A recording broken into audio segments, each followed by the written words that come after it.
Commission তো বিজেপির শাখা অফিস। এই কমিশনের কোনো গুরুত্ব আছে, কোনো সম্মান আছে? বিএলএ 2টা হওয়ার কথা, যে বুথের বাসিন্দা সেখান থেকে বিএলএ 2 হবে, সেটাই নিয়ম, সেটাই হয়েছিল। বিজেপি লোক দিতে পারছে না, তাদের বুথে বুথে লোক নেই। এই নির্বাচন কমিশন ওই হোয়াটসঅ্যাপ ফতোয়ায় পাল্টে দিয়ে বলল বাইরের লোক ঢোকানো যাবে। তো এই ইলেকশন কমিশন আজকে এটা বলছে, বিজেপি সেটা শুট করবে না। বিজেপি আর একটা আবদার করবে, ভারতবর্ষের অন্যান্য রাজ্যের ক্ষেত্রে একরকম হবে, বাংলার ক্ষেত্রে মানুষকে হয়রানি, মানুষের উপর অত্যাচার।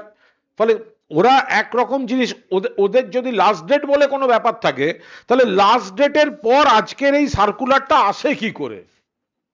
মানুষ তো এগুলোকে ধরেই তো দিয়েছেন, মানুষ যে ডকুমেন্ট দিয়েছেন এই বৈধটাই তো দিয়েছেন, সুপ্রিম কোর্টের অর্ডারের পর দিয়েছেন, এবং সেটা 1 মাস হয়ে গেছে।